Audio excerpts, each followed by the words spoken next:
crashing a truck into popular SUVs to see which is the best. Starting with the Dodge Durango SRT.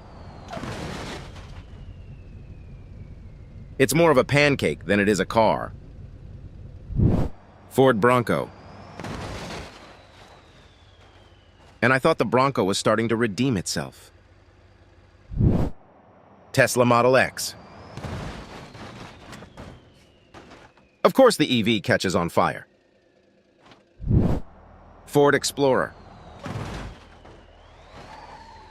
At least one Ford is actually built durable. Mercedes-Benz GLS. They're known for their luxury, not their strength. Finally, the Toyota 4Runner. That actually performed pretty bad.